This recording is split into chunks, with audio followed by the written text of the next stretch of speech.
Hey y'all, it's Caitlyn. So, I am doing the transformation of Snake Mountain here. Now, if you watched earlier in August, I went to a con and was able to buy this. It's a blind bag minifigure. This little faker figure came in it. I didn't care about what figure is in it.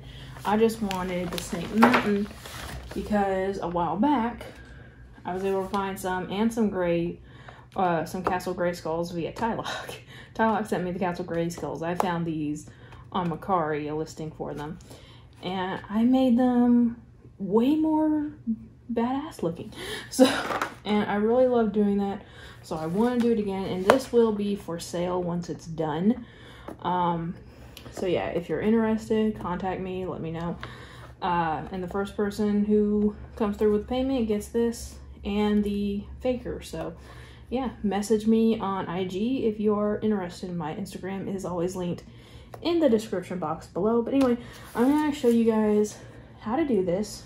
For if you guys find one of these yourself and want to do them instead of buying from me, go for it. I don't care.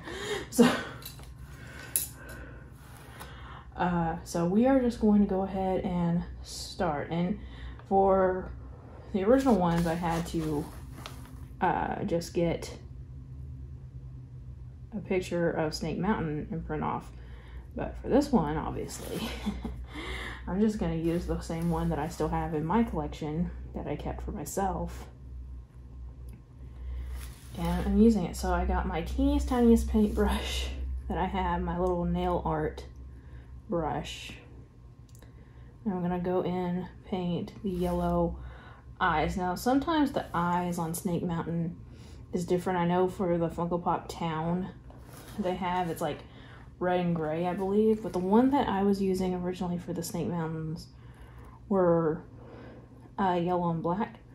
So I'm just going to keep to that because I think it looks more menacing. The other one looks a bit more cartoony to me. So yeah. But after that, I'm going to grab my black. I can squeeze it out of the freaking bottle.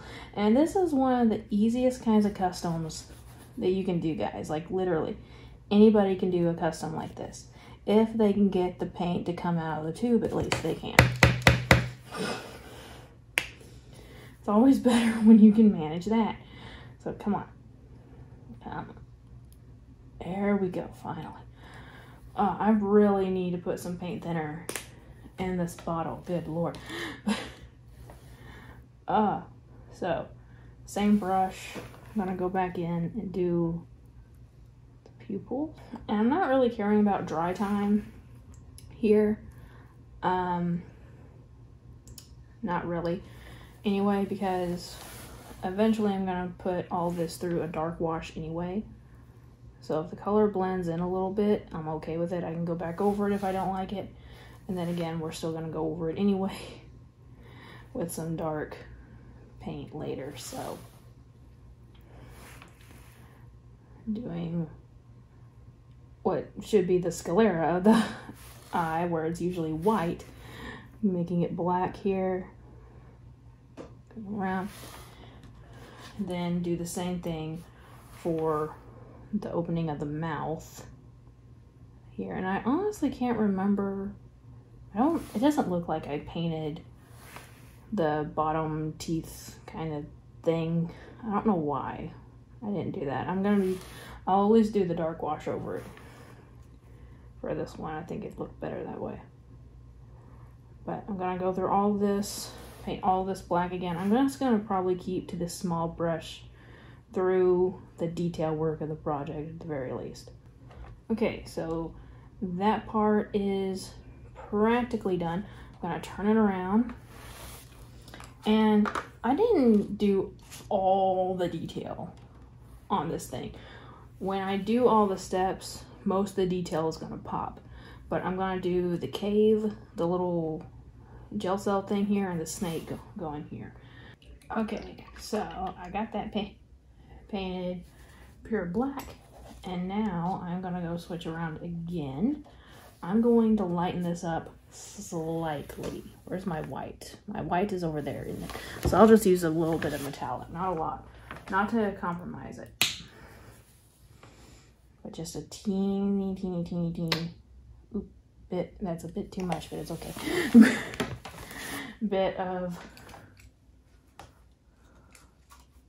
white to make a slight gray color. And when I mean slight, I mean it's still practically black, but with a little bit of gray in it. So I'm gonna paint this little rat up here. Okay, washing my brush out again. I'm gonna go back into the yellow because I totally forgot that I used yellow for other parts other than that. So I'm going to go in and paint the teeth. Again, I'm not really worried about, I literally just put this black on. I'm not worried about it running together because it's gonna look dirty in the end. Anyway, so swing it around once again. And I don't know why I washed my brush because I do still need the yellow. But I keep forgetting I used a lot more yellow than I thought I did. So I'm just gonna barely go in and paint the little teeth and eye on the snake here. Just now I'm gonna use dark gray, or dark green rather. That needs to be very much shaken up. I always forget to shake up my paints for some reason. The snake, how did my hand get so much black on it? It's from the paper towel, okay. Crafting is a messy business, guys, okay? Okay, last thing before, honestly, this is one of the last steps. I'm gonna get gunmetal gray metallic. This one I meant to be metallic. I have some silver as well, but my silver honestly needs replacing. It's to the point where it's basically useless now. I'm just gonna go in again with that larger brush I had, painting the cave, just because I can. I'm gonna do this little gel cell thing here. So the emblem on it and all of the bars. And that's as far as I'm gonna go with painting any of this stuff. And again, that's mainly because the reference picture that I was using before, when I was doing the original ones, I was using some playset from back in the day, and this was the only colored parts on that particular playset. So it's the only one I'm bothering to do. And it turned out looking pretty badass still. So now this is gonna need another coat. The snake is probably gonna need another coat. And some parts of the black is gonna need another coat. So I'm gonna let this dry completely, all of it. Won't take long, and I'll come back and do another coat. And then after that, I'll bring y'all back to show you the next step. Okay guys, I'm actually back the next day. This is 1000% a project you can do in a day.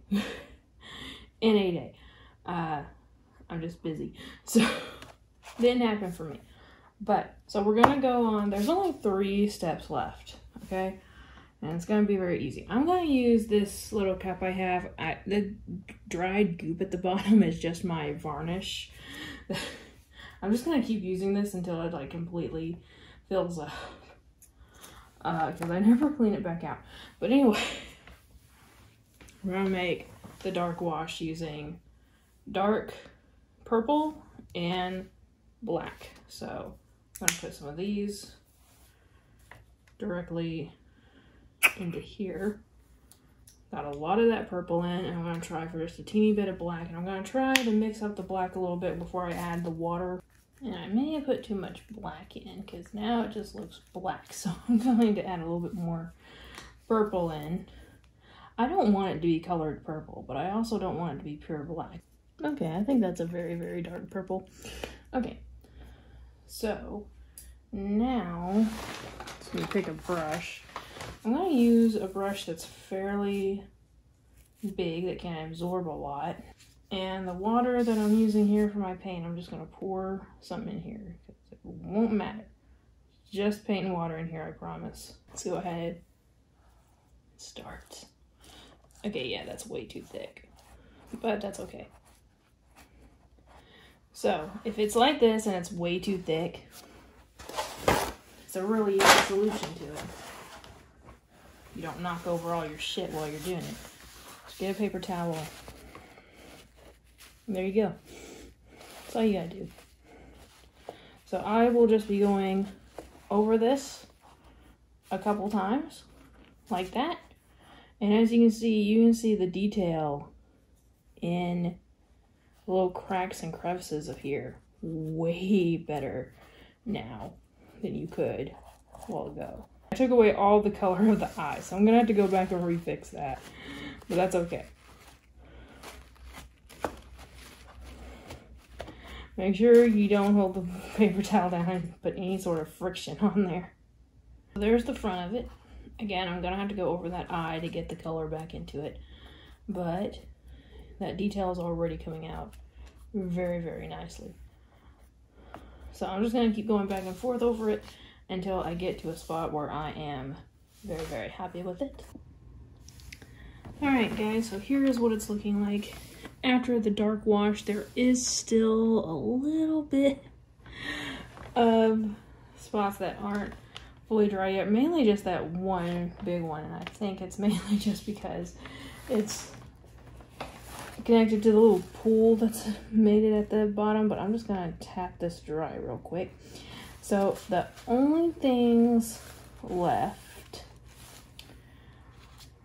is one that I'm going to show you and one that I'm not, because I never show you guys the varnish step hardly anymore. So I got some very light purple, and I honestly can't remember if I used this or if I used gray before. You know, looking at it up close, I think I used the gray instead.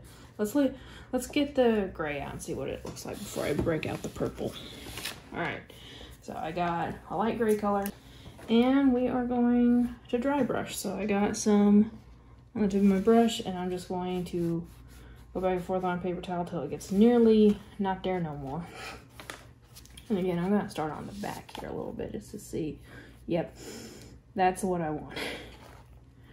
So I'm just barely making contact with it, and I'm going in the same direction, trying to make it look weathered. So when you go in the same direction, it kind of looks like either that's the direction that the sun's been hitting it, or maybe the rain, you know, something like that.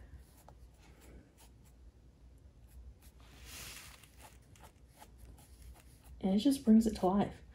So all that darkness, or the dark wash, seeped into the crevices, and all of the dry brushing goes on the protruding bits, making it very, very visible, where you can see all the detail that was molded into this little castle.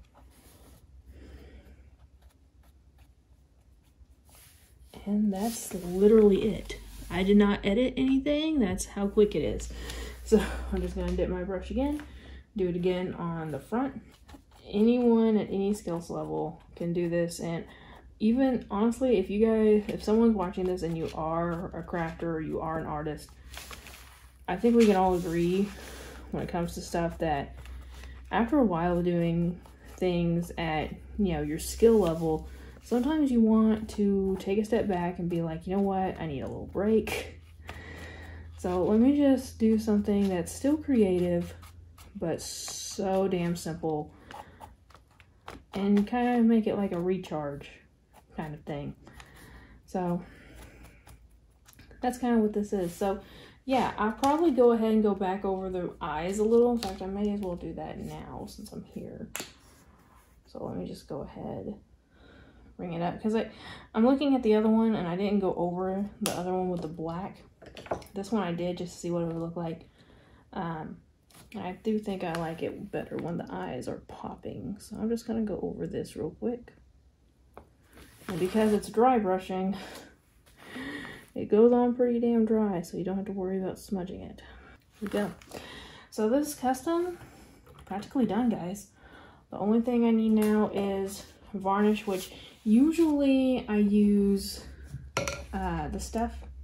I use Liquitex varnish, gloss varnish. For this one, what I'll probably end up doing, just like I did with the other ones, I don't want it to be like super glossy. So what I'm going to do, I'm going to get some Mod Podge matte varnish, cut it with some water, and put it on in about 2 or 3 coats. And that'll be it. I will come back and show you guys the final result. But yeah, this is pretty much it. So, see you guys in a minute. Okay guys, so here is this dude. So, something weird happened. When I tried to put the sealant on, everything washed away. I remember that happening with the first one, but it wasn't as bad as it was with this one. I basically had to redo the front. So here's what I'm gonna do. I'm gonna go ahead and say that this is for sale. And if the person who buys it wants, I can put a spray-on sealant. And we're gonna see how it works. I may have to redo it again, which that'll be me. Or they can say, you know what, this is just gonna sit on a shelf. Very stable, it's very lightweight, it's not gonna knock over very easily. So we'll take the risk. So I can do a spray-on sealant, but it's, or, you know, my version of a spray-on sealant, which is a homemade version, which will work. It just is, it's gonna look more splotchy, than something may not. Or if someone wants, I can keep this one, and you can have the one that does have sealant on it. One or the other, I don't care. But one of these is for sale, and I will let whoever wants to choose which one they want. So DM me or put it in the comment section below if you're interested in buying one of these off of me. Here they are together. You can see this one is lighter because the sealant did take some of it off, but I really like the darker kind. So I'll just let whoever buys it or wants to buy it choose which one they want. So I still think these came out good. Again, this is one of the easiest crafts that you could ever do, especially if you're a beginner. So I highly recommend stuff like this. But anyway, guys, again, if you are interested in either of these snake mounds, let me know in the comment section below or DM me on Instagram. It is also in the description box below, a link to it. And yeah, guys, thank you all so much for watching. And remember, like always, it's a community, not a competition. I'll see y'all later. Bye.